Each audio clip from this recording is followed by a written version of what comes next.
Hello and welcome. Thank you all again for attending today's session. My name is Jo Lee, and I, along with my colleagues Jasmine Shoemaker and Lorraine Ojo Ohukware, founded the UMBC Libraries AI and Privacy Symposium. On the heels of the successful AI, Privacy, and Ethics Symposium of April 2024, we're back with a new iteration. This fall's title is Exploring the Gadgets and Gizmos in Your AI Toolkit. This semester, our speakers will highlight various topics ranging from Google Gemini and its integration into UMBC platforms to the broader legal implications of using generative AI and much more. We were intentional with the selection of our speakers, remaining mindful to include librarians, teaching faculty, and students from diverse backgrounds. Although this platform is not an endorsement of specific AI tools, we wish to create an open forum for attendees to learn and interact with this ever-evolving and impactful topic. Our series would not be possible without the contributions from the following centers, departments, and organizations: the Hackerman Foundation, UMBC's Division of Information Technology, the Center for Social Science Scholarship, UMBC Center for Artificial Intelligence, the Department of Information Systems, and the Department of Computer Science and Electrical Engineering. Today, we welcome Yash Saxena and Dr. Manis Gaur, our fifth and sixth speakers of the series. Dr. Manis Gaur is an assistant professor at the University of Maryland, Baltimore County in the Department of Computer Science, where he directs the Knowledge-Infused AI and Inference Lab. Recognized as an Association for the Advancement of Artificial Intelligence New Faculty Award recipient in 2023, Dr. Gaur has established himself as a pioneering researcher in neurosymbolic artificial intelligence. Dr. Gaur is also authoring an upcoming book on knowledge-infused learning with Cambridge University Press, further solidifying his position as a leading voice in trustworthy and explainable artificial intelligence. Before joining academia, Dr. Gaur gained valuable industry experience as a senior AI research scientist at Samsung Research America's AI Center and served as a visiting researcher at the prestigious Alan Turing Institute in the UK. He earned his PhD from the Artificial Intelligence Institution at the University of South Carolina in 2022, where Dr. Amit Sheth advised him after completing his bachelor's and master's degrees at Delhi Technological University in India. Dr. Gaur's research excellence has been supported by multiple prestigious fellowships, including the Eric and Wendy Schmidt Data Science Fellowship and Data Minner AI for Social Goods Fellowship, and his work has earned Best Paper awards from IEEE Internet Computing and IEEE Intelligent Systems.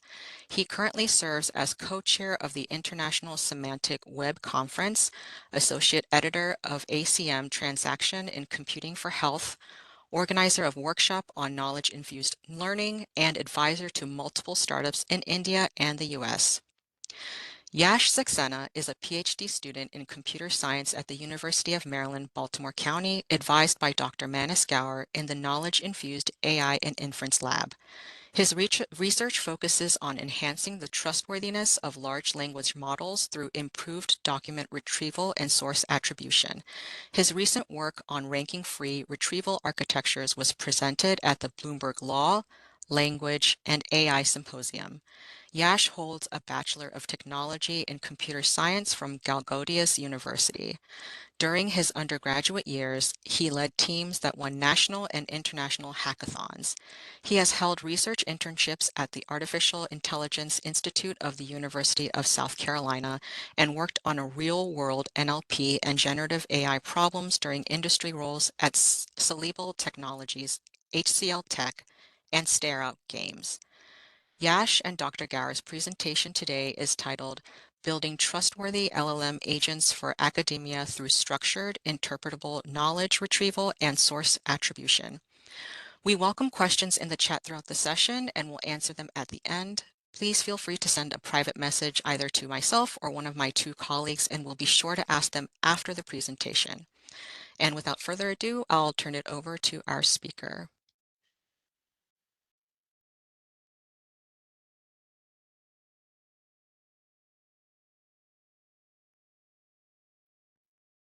Hi everyone. Hope This the screen is visible. Um, yeah, Yes. yeah. Okay, thanks for the clarification. Okay, so today we are gonna talk about building trustworthy LLM agents for academia through structured retrieval and source attribution. So we'll in this talk we'll talk about why do we care about trustworthy LLMs and what are the new methods that we have come up in our knowledge infused AI inference lab this year, and how we have collaborated with other industry people across the same. And yeah, let's begin the agenda. Okay, so the agenda of the talk is first of all motivation behind the trustworthy AI systems. Why do we need them, and the challenges that are currently present at the moment. Then we'll talk about the how the LLMs are deployed in the industries and what different modules are there. Then we'll talk about our three research contribution that we made this year till now. It's interpretable retrieval. How do we make retrieval transparent? Interpretable ranking. How we make the re-ranking stuff interpretable. We'll look into the different components of the entire pipeline, how they are deployed in the industries. And at the end, we'll talk about source attribution, and then we'll look at the big picture. If we combine all of these, how this integration works, and whether we are able to achieve a true trustworthy AI system or not, and what are the challenges that still remain, and what are the trade-offs. So let's just start with a very high level, um, like how do we define trust? So in order to talk about trust for the AI system, or just to talk about any concept, it's good to know or good to present a definition through which we can identify key concepts of that particular thing that we are talking about. So according to the Cambridge Dictionary, trust is to believe that someone is good, honest, and will not harm you. Over here, if you look, so the whomever you are trusting should not harm you. So that is one of the key attributes that we can look in terms of what do you say in terms of AI agents, making them trustworthy and so on and so forth. Then there is honest. That means the AI agents should be honest. That is another feature that we can look up to. And then there is another feature good, but it is very subjective. Something that is good for one person might not be good for another person. So we are looking at honesty and harmfulness in the case of trustworthy AI. So these are the two like key features that we can identify. Now the big question of this talk: are large language models worthy of human trust? So at the current moment, I don't know what will happen in the future, but at the current moment is a spoiler. So they are not really trustworthy. We cannot trust them blindly. We have to follow certain procedures in order to deploy them, and we cannot just blindly hope that whatever solution that the AI has come with. Uh, uh, in this talk, I'll be presuming LLMs to be chatbots, so it helps to make a visual, like a nice visual perception of what AI is. But AI is beyond chatbots as well. Uh, so just for the ease of the presentation, whenever I'm talking about AI, I'm talking about in terms of chatbots like ChatGPT, Gemini, and Claude, and so on and so forth. So they are not trustworthy at the moment, and we'll look why they are not trustworthy and what are the current challenges that we are facing. So where do LLMs fail to earn trust? Uh, Trustworthiness is especially essential in high stakes domain. So high stakes domain can be a domain can be a high stakes domain or a critical domain when If you even make a very small error, it can lead to severe consequences. Like in this case, when we talk about medicine and health or the healthcare system in general, hallucinated advice or dosage errors can endanger patient's life. So it is like very critical if you see it that way. So yeah, so this is one of the studies that got published in Nature 2 months back, and you can see the current situation of it from just the heading. Large language models lack essential metacognition for reliable medical reasoning. So large in simple sense, large language models are not able to reason that well in terms of medicine and medical stuff. So they lack a lot according to the study, and you can go and read the paper if you are interested in this. The next critical domain is law and policy. Law is also uh, like one of the most critical. We cannot rank domains in terms of critical, whether this is more critical or not. But law is like one of the top, because misinformation can skew judgments and it can lead to like death penalties or stuff like that, or imprisonment. So yeah, this was article published by the Weekend News Fellow on May 18th this year. Lawyers admit embarrassing mistake that after Anthropic slot made up a source in legal findings and no one caught it. So in legal frameworks and in general, whenever we create a draft legal report, we cite the precedents, like we reference this was the precedents and so on and so forth. Now the people working in Anthropic, they themselves took help of Claude to create a legal draft like this, because creating legal draft is, I think, like really not it's not a fun job to do. So uh, they but they didn't verify all the citations or all the references that Claude had like put in that draft. So one of them turned out to be fabricated, and they had to face a lot of shame for that.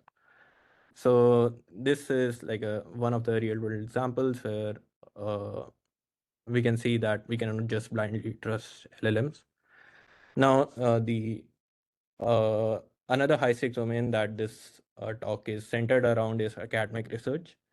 So just to be in general sense of academic research is based on facts. We propose a hypothesis, we run some experiments, and then we conclude that whether this hypothesis is right or wrong. So all of the entire research, academic research, is built on facts. And if the facts are if the claims made are fabricated, and that is they are not true, and the references to them are also fabricated, then the entire like the research scenario will fall off, I guess. So this was published by, I think, the New York Times on July 30th. AI chatbots remain confident even when they are wrong. So I can give you an example. Let's say in the generated response by, like, let's say ChatGPT or Claude or something, it it doesn't know, like, factually that what is correct or not. It still gives you an answer. In order to further justify those wrong claims that it has made in the generated answer, it tries to come up with fabricated citation that don't exist. Or in worst case, it comes up with references that don't even talk about those claims. So if you manually don't verify each and everything, then it's really hard to get around it. So even when the chatbot is not confident, it will give you something. It will not deny, like in most cases, that I don't know this stuff.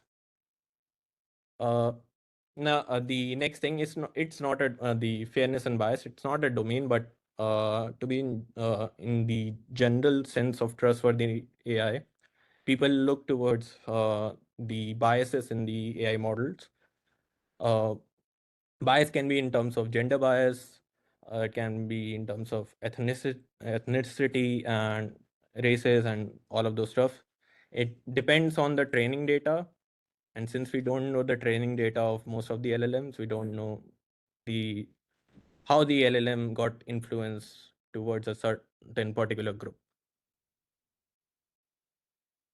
Now, okay. So how are the LLMs deployed in industries and in general sense? So this is one of the most famous frameworks. It was introduced in 2022 by Meta. It's called Retrieval Augmented Generation. It's based on a really intuitive hunch that LLMs hallucinate because in their pre-training data, uh, so it's like this. The LLMs are trained on the whole web. Now, if you ask LLM a particular query, it has to look across the whole web's data that it has been trained on and find that particular thing. It's like a needle in a haystack kind of stuff. So what they came up with, if we give the LLMs the rightful context according to that query, then the LLMs will not hallucinate. That was their hypothesis, and it works really well. It is This whole architecture is easy to execute in practical settings, but it is not like 100% efficient, like accurate all the times. So what happens is a user gives a query, then information from a database, like let's say there's a database of a company that has certain particular information that the query is linked with, and that particular information that can answer the query. So they introduce like there are retriever models prior also before 2022, but they said okay, we can retrieve the that information from that database, then we can re-rank. This re-ranking was introduced in this RAG architecture in 2023. So it was not in the whole pipeline, but it got introduced later, and that's how. But nowadays, this is what the pipeline looks like. So what re-ranking does is, if you let's say selected 10 documents, retrieve 10 documents per particular query, then which particular document is the most relevant one comes up. So that's what the re-ranking model does. Then there is a generator. Generator is your LLM. It gets that context. Okay, this is document one. This is the most relevant one. This is document two. This is document three, and all of those stuff. It is like very like it should be mentioned that all of these information retrieval, re-ranking, and generator are all black boxes. We don't know anything about them, how they come up with a particular answer, what's the reasoning behind it, what patterns does it look at to figure out the answer and stuff like that. So all of these are black boxes, and you cannot really do much and just trust the final generated answers. The So now the challenges for trustworthy AI tools. So based on this, now just to give a heads up, we'll consider this retrieval generated documentation pipeline that we just discussed about as the uh, core for the entire presentation. We'll assume that this is how most of the LLMs are deployed, which is in fact true, like 90% of them in industries. So now talking about the challenges of this for the trustworthiness of these models. First of all, opaque retrieval. So I'll talk about dense retrieval and other types of retrieval further in the slides. But you can assume that dense retrieval is a kind of retrieval, that one particular kind of retrieval, and it's the most famous one, where each and every company, I think, just depends on the dense retrieval. So dense retrieval models provide no clue about why items are retrieved. So there is no reasoning, there is no interpretability, traceability, transparency. So you cannot really, trust that particular thing if it's not giving you anything. Then there is black box re-ranking. Also, in the re-ranking model, you propose a threshold, like up. Let's say you have retrieved 10 documents, then you propose a value of k. Let's that I'll only choose 2 documents, and then I'll re-rank them accordingly. This top k heuristic is you don't have any clue, but you just give it, and you trust that this will give you the optimal solution. So first of all, the re-ranking model is also black box. You don't really get how the model came to that conclusion that this document is better than the other. Then there is a top k heuristic problem where you just trust your instinct about okay, 5 documents should be sufficient to answer this particular query. Then there are unverifiable responses. So when the final response is generated, it often lacks citations. So even if you go to like ChatGPT or Claude and just ask like a random query, it will not give you citations if you don't specify that I need references along with that answer. So this is one thing where all the LLMs at the moment lack, and it's like really like booming research area in trustworthy AI. So they often lack citations, or even when they provide citations, they are either fabricated or they are not talking about the claims. So the LLM tries to hide its fabricated claims, and it just builds lie on top of that lie. Like the claims are fabricated. Let me provide you with a fabricated citation, and like most of the people don't check because it's uh, like really time consuming to check each and every reference. So this is like you cannot rely on LLMs at the current moment. Like you need to verify whether the LLMs claims are true or not. Then there are adversarial threats. Um, Adversarial threats are let's say you have this pipeline of RAG deployed, uh, and some attackers like in cybersecurity stuff tries to manipulate the answers of the LLM. So if you don't know how the LLM came to that conclusion, you can't know that whether your entire setup has been compromised or not. So if there is no way of looking into the system, then there is no way of identifying whether your system has been under attack or not. So, this whole thing of adversarial attacks and defense mechanism is also one of the booming areas, research areas at the moment, and it has been for quite a long time before the LLMs as well. Now let's talk about the main attributes of trustworthy AI. We saw in the previous slides that from the definition, honesty and robustness or harmfulness were one of the key features that we could that could help make us trust the AI trustworthy.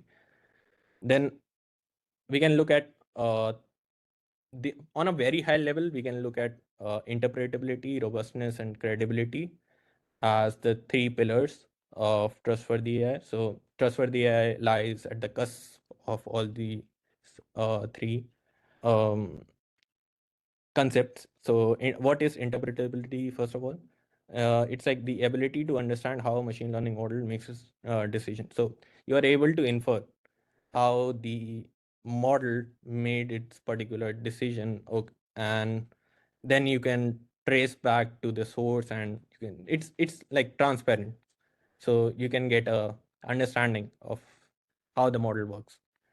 Then robustness is whether there is a defense mechanism present in your pipeline that can you know help you lower down the adversarial manipulation that the attacker is trying to do. Then the credibility. Credibility is that the LLMs should always cite their sources, and those cited sources should be correct, not fabricated. This is like credibility or verifiability, so you can just verify. If we look at interpretability and credibility, if we can achieve interpretability and credibility, then we can say the AI is honest. And if there is a robustness, a degree of robustness present in the entire pipeline, then we can say that okay, it's the AI agent is not that harmful. It's all subjective, but you can get a gist of like how the honest and harmfulness are related to these attributes that we are talking about over here. Okay, now let's envision that rack pipeline of how it would look like if we were to build an trustworthy academic AI agent. So let's first start with the retrieval. So the retrieval should be transparent. We should be able to see why documents are selected and how queries are, you know, how queries influence documents and how documents influence queries. So we should be able to at least visualize or at least tell certain how a particular decision was made. Then there is explainable re-ranking, like understand how why the model decided to put one document over the other, and so on and so forth. Then at the end, while generating the answer, the answer should be backed with citations, and those citations for each and every statement should be correct and not hallucinated. And in the entire pipeline, there should be some defense mechanism against adversarial prompts. There are a lot of attack strategies when it comes to the when you go into the trustworthy AI domain and the security domain. So there are adversarial prompts, there is corpus poisoning, and there are a lot of things that attackers can utilize. So there should be some mechanism to defend against those. So if that is present in your pipeline, then you can say that it is to a degree robust. So this is how an entire pipeline of trust for the academic AI agent would look like. Uh, Now the further the roadmap of the talk and the impact. We'll first start with the retrieval. How can we make the retrieval interpretable? So this year we introduced some methods, as I stated earlier, to make this whole pipeline more trustworthy. Uh, so we'll look at interpretable retrieval, what method we introduced. Then we'll look at interpretable and robust re-ranking. So there is some defense mechanism that we introduced and how we made the re-ranking step or the model interpretable. Then at the end, we'll look at source attribution, which got famous in 2022. And we'll look at the fundamentals of it. We did a study on the two fundamental paradigms of this whole research area, and it is now accepted at NeurIP's LLM evaluation workshop.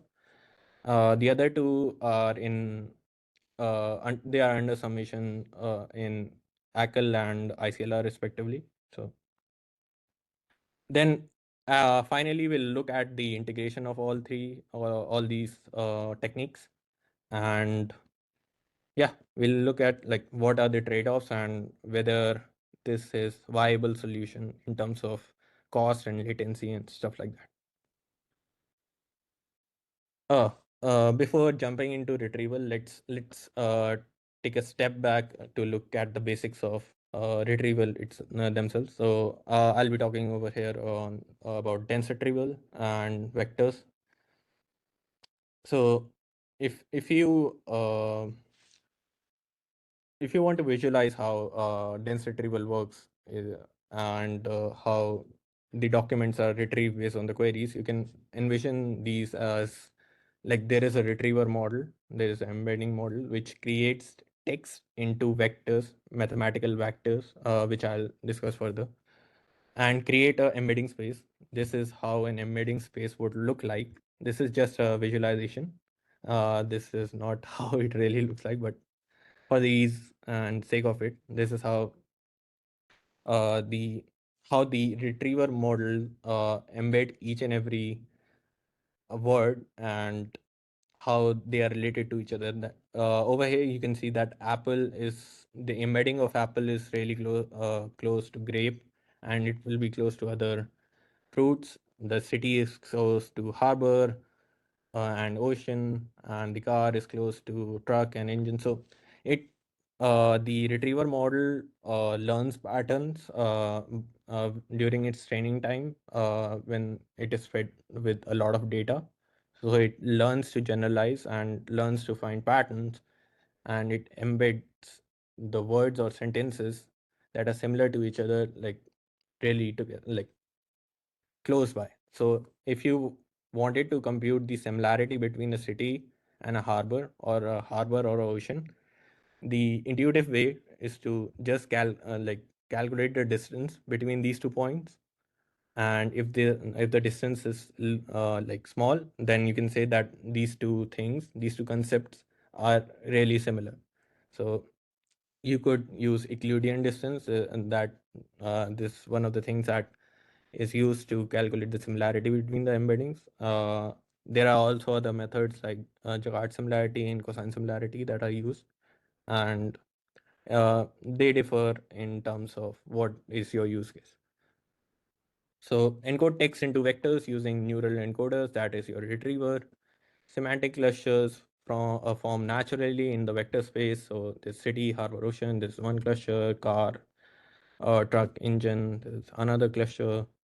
Nearby points share similar meaning, distant ones differ. So if the distance between 2 points is large, then most probably they are not related to each other, those concepts. So let's say an apple and a car is not that related when you look at it. Now understanding the embeddings or the embedding vector. So each of those points that we saw in that 3D Cartesian plane is actually a mathematical vector which has certain number of dimensions. So in this case, it is 1 by 6, so it has 6 dimensions. We are referring to this just an example. There are like hundreds of dimensions in like reality, but just to give a high level overview. So this is an embedding vector, and each of these numbers represent a particular dimension. So in the previous slide, we looked at the 3D or the three-dimension visualization of our embedding space. So uh, if we look at this, then we can consider that these three numbers would represent a particular the particular location of the point in the Cartesian plane. And if we go into 6 dimension, it would have 6 values. So each and every point in this vector is called a dimension. And embedding is a list of number capturing the meaning of the text. So this is how, like, when you train your retriever model, it learns to give a particular number to those uh, sentences or words that are similar. So it learns while in getting trained. I'm not going into the specifics of it. Each position in the list is called a dimension. We discussed high dimensional vectors allow comparing text by their proximity. Yeah. Now, why dense retrieval? Uh, Traditional dense retrieval, I would like to say, falls short. Uh, so there are opaque embeddings, so we cannot really tell why a particular value was given to a particular concept. Like a car was given this particular value in the vector. We can't really tell. Like there's no explanation for that. The retriever just learned how to represent that during its training. Uniform similarity. So when we talk about query and documents, uh, when we embed them into vectors to uh, form a vector space or an embedding space, the query that is asked and the document doesn't influence each other in the traditional sense. So if you embed a query, if you embed a document, these are two different steps, but they just lie in the same embedding space. They don't influence each other. That is one of the, you can say, semantic adaptability that is missing in the traditional retriever models. Then there is fixed space. So if there is no adaptability, the entire embedding space remains the same, the static. It is not dynamic in nature. That is, it is not influenced per query. Like given a particular query, we'll look further uh, in further slides of what the static embedding space is. Then, okay, now we can talk about the interpretable retrieval, the contribution, one of the contribution that we made. So, if you remember the diagram that we discussed, so this is after the query, the retrieval model. And over here, we make a contribution method to make the retrieval or the retriever interpretable. We call this method IMRNs, that is interpretable modular retrieval neural networks. Okay, let's get an real world scenario in and just look at it how our retriever method would work. The this is a scenario of eBay. So if you ask a query in eBay or Amazon, iPhones or something like that, Samsung Galaxy phones, something like that, you will get a list of uh, listings. You will get listings by different sellers, and whatever uh, the top one, the top result that you will get is the most relevant one according to a query. That is the expectation. uh, it doesn't happen like most of the times. So there is an eBay listing inventory. Then user asks query iPhone 14 Pro Max. He wants to buy that. Then it goes to the retriever. Retriever retrieves certain documents. So over here you can see this the embed. Okay, this is an embedding space in a 2D in two dimension. Just to be very clear, this is not how it would look like, but in order to get an intuition of what our contribution is doing, this is like the most closest that we can go to it. So over here, the purple dot that you are seeing is the query embedding. The red ones are the irrelevant listings that are not relevant with your, whatever you asked, iPhone 14 Pro Max. Then these are just something different, like Galaxy phones or some Pixel phones or something like that. And these green ones are the iPhones, but they're not really iPhone 14 Pro Max or something like that. These are relevant results that can help. So this is the static embedding space. Now here is our contribution. So the IMRNs, so it is composed of two things that we'll discuss in the further slides. They modulate these embedding space based on the query and the document. So over here you can see that the relevant documents are now close. Sorry for that. The relevant documents are now close to the query embedding. That means the distance has been reduced, and the irrelevant documents, the red ones, are now further apart. That is, their distance has been increased, and you'll not retrieve those irrelevant ones in your final result. Now, with the IMRNNs, uh, these are really just two-layer neural networks. So they they are interpretable in the sense that they are easy to reduce, and we can get how these modulations were made, like how a particular point came closer to the query and how a particular point was like drifted apart from that query. So over here, this green document represents the positive example where this is an Apple iPhone 14 Pro Max with these features and all. And over here, you can see a negative or irrelevant listing like Apple iPhone 14. Just it's not Pro Max. It's just iPhone 14. So the IMRNs tend to take the query and the document's relevance and modulates the entire embedding space based on, and you'll get when you apply this, you'll get the final rank list. So this is how a real world example looks like. Yeah, so this is what we discussed about the bidirectional modulation. So the query influences the documents, the document influences the queries. So this is how the embedding space gets dynamic. Positive one move closer, so the similarity increases. Negative ones move further apart, so the similarity decreases. Now, this is one of the what we added in our submission to the conference. So this is a general case. This the same as the previous one that we saw in the eBay. So yeah, what currency is used in Mexico? Then this is your query embedding. What currency is used in Mexico? In the static embedding space, it looks like this.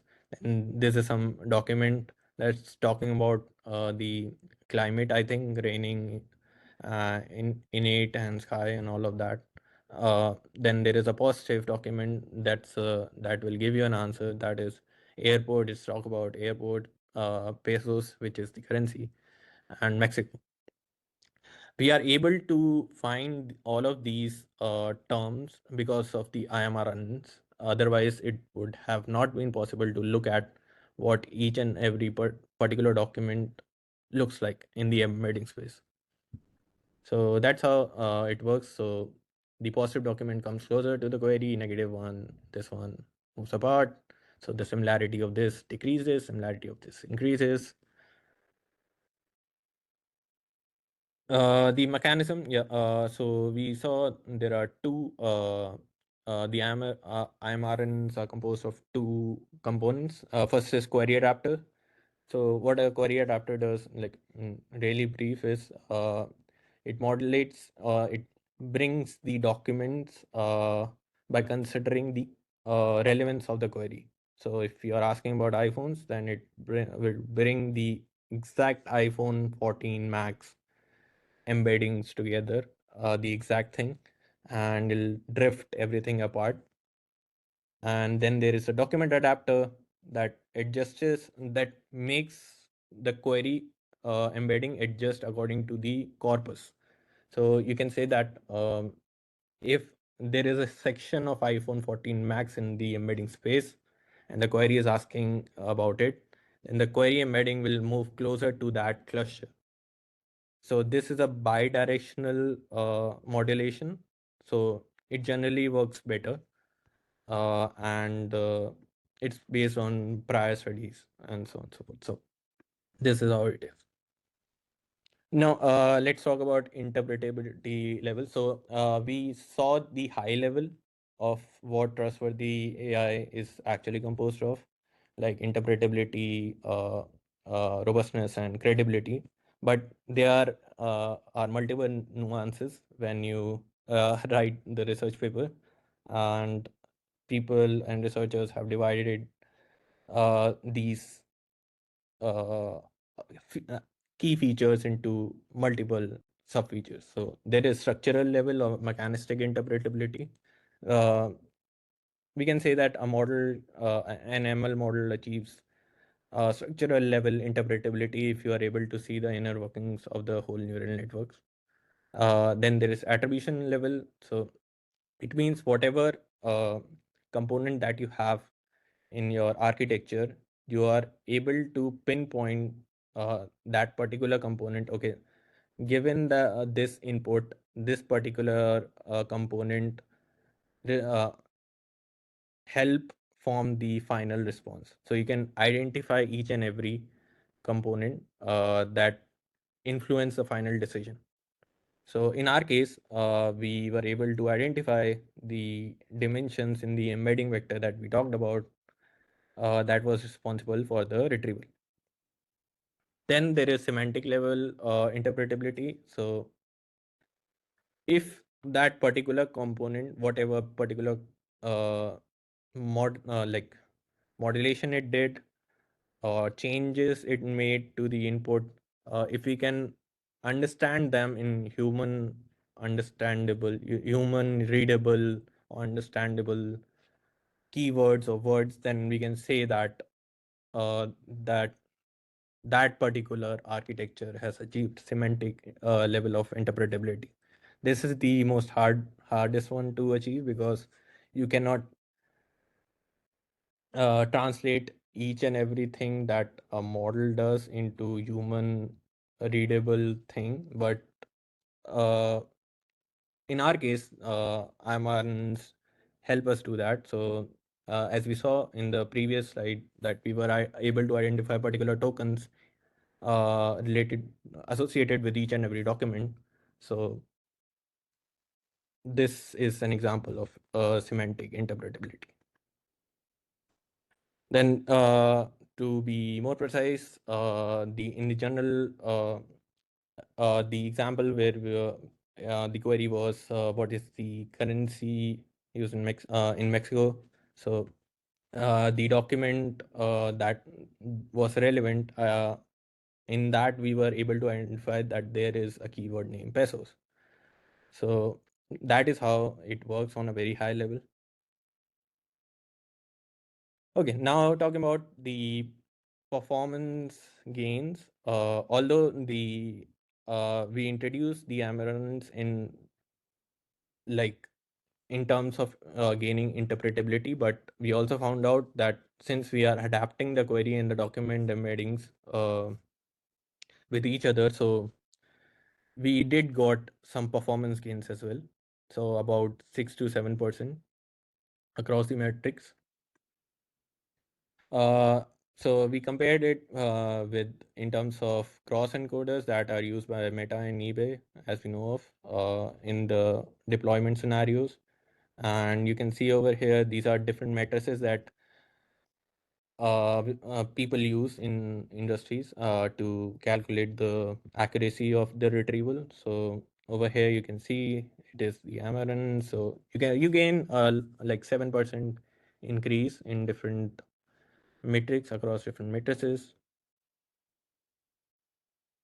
Now, the limitations of IMRN. So, one of the key limitations is we are not making change to the initial black box retriever. We are just putting small neural networks on top of it. That those neural networks takes the output of whatever the retriever has generated and tries to make sense of it and make the embedding space better, and so we can like pinpoint what happened. So it doesn't make the base embedding the retriever interpretable, but it gives you a way to make the whole process kind of interpretable. So that is one of the limitations. Performance improvement vary across data sets and tasks. So we saw that since it's just a two-layer neural network, you can't expect much from it. So if you want to apply it to like let's say academia, you'll have to train it on that data set. If you want to apply it to legal scenarios, you'll have to train the IMRs on legal data to know. So in those scenarios, it works. Occasionally, noisy or unrelated tokens appear in the interpretation. So uh, it will not like in terms of semantic interpretability, it will not exactly tell you like every time that okay, this token is associated with that document in that embedding space. It might give you noisy things which you can't really tell why is it here. but after some pre post processing, you can make sense of the entire thing. Then there is obviously additional computational overhead. So first, initially you only had the retriever. Now you have, even though these are two-layer neural networks, but there is some computation. Like we did a study for the latency, it was like 1.6 milliseconds per query, but that is also like too much yeah, when you consider the real world scenarios like for eBay and stuff. So uh, it adds a little bit of computational overhead, but this can be overcome with different methods. Now, Hi, Yash. yeah, I'm so sorry to interrupt. I just wanted to give you a 7-minute warning.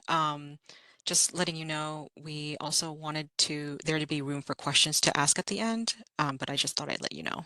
yeah, okay, okay. I'll try to wrap it up in 7 minutes.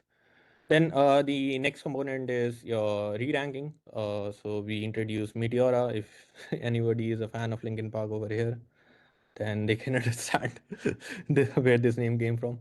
But it is we introduce some defense mechanism in the so in general in the re-ranking space when in the re-ranking component you can have a bit of latency because of different things. So in the architecture where you can spend some time is the re-ranking phase. So we introduce defense mechanism in over there and try to make a reasoning chain of why a particular the re-ranking model is favoring a particular document over other.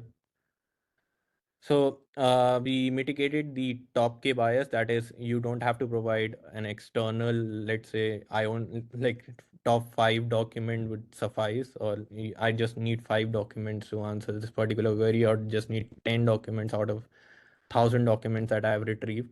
So this we fixed this. Then we made sense of the scores that the re-ranking model gives to each and every document. That is why a particular document is was favored over the other. So the goal was the same, to give an explanation of why a particular decision was made and to remove the arbitrary top key. So over here is an example. So it is divided into three steps, the whole our Meteora framework. This is like the initial step where the LLM generates an rational, let's say the query is about the impacts of coral bleaching. Then the LLM might generate rational that identify the causes of the coral bleaching. So dig down deep, what causes coral bleaching? Then only you can tell the impact of coral bleaching in the true sense. So we use these rationals, generate multiple rationals that can answer the query.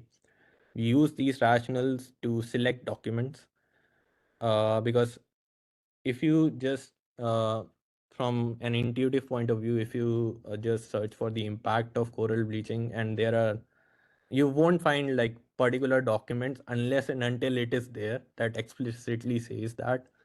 You won't find documents that talk about it, so you have to like go deep into like generate, okay, this like in this case, let's first identify the causes of coral bleaching and then do something else and then something else that could lead to the final outcome. So that was the intuition. Then there is how we mitigated that top K. That I only need five documents. I only need 10 documents out of this 1,000. That particular thing through. So what we did was, for each and every rationals we selected particular documents, and if since we were able to tie the document with the rationals, we were able to apply statistical methods like first order derivative and z scores to identify a particular elbow. Like after this, the documents really that we retrieve don't really matter, because you can, oh sorry for that, Hi, because Yash. I'm sorry to interrupt again. We have about 3 minutes left. yeah, I am like Uh, That's okay. If folks can stay a little past one so that we can have time for questions, we'll stick around for a couple more minutes, and then we'll also send them yours and Dr. Gower's contact information if they wanted to reach out to you themselves. But I just wanted to give you a 3-minute Yeah, warning. I'll just wrap it up in 5 minutes. Okay. Over here we can see that the documents, this is the similarity. So with the query, so over here we can see now we can see an elbow. So our method helps identify that elbow. That before this, all the documents are relevant, and after this, they are not that relevant. Then this is the defense mechanism that we added. So it takes into account the rationals, and it helps the LLM itself identifies whether the uh, pipeline has been compromised or not. These are the results. We gain a 13.41% on recall, 21.01% on precision across domain-specific datasets. Then we also saw 80% reduction in retrieved evidences. That is, we only needed, like if the retriever retrieved 1,000 documents, we only needed 80% of them, which we couldn't have identified if we were just arbitrarily giving the k values in top. And then there is a enhanced robustness, because that is like it performs 4 times better than the current state of the art. Now, the final thing, the source attribution, that is how the LLMs generate the references while giving the response in order to verify the claims. Citation matters in domain specific uh, areas like high stake domain, like we talked about medicine, policy, legal, academia. This is where their importance lie. User need to trace statement back to the original source. So it's about how you can verify each and every statement. We studied the entire site, whatever research is going on in the source attribution space in the LLMs. We identified that there are two fundamental paradigms that people or the researchers have focused on. First is generation time citation, that is, the model generates the answer as well as the citation at the same time. Then there is a post hoc citation a paradigm where the model generates the answers first, and then I add citations to it. So these are two different paradigms that researchers follow and have been used in the industry, like right now. So there are different trade-offs for each one of those. We took a couple of data sets for evaluation. We evaluated the performance of each and every one of those. So in general, P site refers to that post hoc citation strategy that I was talking about, and G site is the generation time strategy. So in general, like if I wanted to go like on a high level, then post hoc citation paradigm is much better than the like citation paradigm, because it gives you more coverage. That is, it covers most of the claims that were made in the generated response. And yeah, so most of the time, like you would like to prefer post hoc citation method. Then there are the benefits of retrieval augmentation and latency that we study. So in general, if you were to apply a RAG and then generate the citations, it really reduces the hallucination rate. And the latency obviously increases with the complexity of the system. Then these are the recommendation that we mentioned in our papers. Now putting it all together, we have studied all the three methods that we introduced this year. Now let's look at what the RAG pipeline would look like with our methods. So there's a query, then in the retriever, we have the IMRNs, which we talked about like for more than the time we had. Then there is Meteora in the re-ranking model, then the generator, which gives you the citations along with the answers. So the entire pipeline becomes robust, uh, transparent, and credible. Or transparent or interpretable are the same things. So this is the entire pipeline, the trustworthy pipeline that we have introduced this year in terms of different research that we put out. So there are some implementation guidelines which you can see when you receive the presentation. Then there are benefits for academia. Obviously, if you introduce trustworthiness with interpretability and stuff like that, you'll have some benefits that now, I'll just take a moment for this example. So it is pretty clear, like what are the real benefits. So let's take a query like what are the long-term health impacts of microplastics. So the IMRNs will retrieve studies include linking microplastics to inflammation and gut microbiota. So these all these concepts are like similar. So these documents, if you like to say that document inflammation, gut microbiota, these documents will be like closer to the query when the IMRNs will be applied, and then the meteora will come, so it will give you the exact reasoning as to why that okay select like uh, why these documents are related to chronic exposures, and what's the reasoning behind them, and so on and so forth. And then at the end, when you are like about to generate the answer, you can pick post hoc citation methods, which we discussed that it is the better one. uh, so yeah, this is how the entire pipeline works with an example.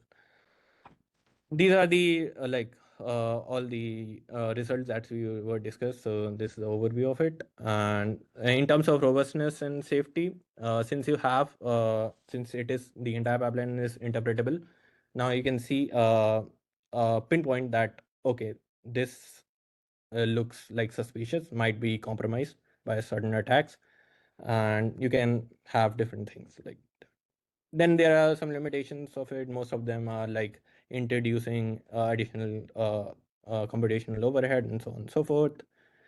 And this is the conclusion. If you have questions, you can ask. So just like to mention that this work is partly supported by the NSF, eager, and USISTF and UMBC Cybersecurity Institute grants.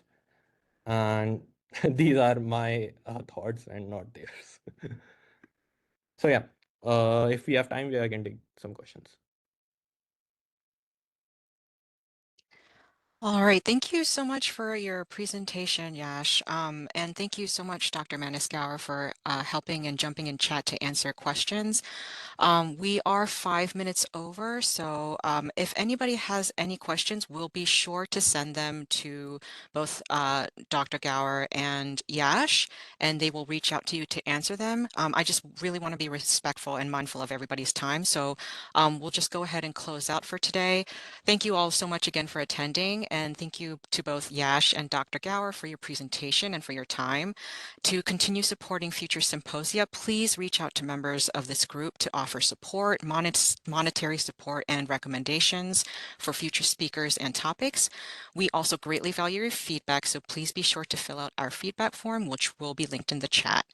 We hope to see you back here next Wednesday, November 5th, for Dr. Roberto Yuce's presentation, which is titled The Privacy Paradox of Gen AI, What It Knows, Why It Matters, and How We Fight Back. And we'll link the information there in the chat as well. Thank you very much, Jasmine. Thank you, everybody, again. Thank you, Yash and Dr. Maniscauer, and we hope to see everybody next week. Thank you.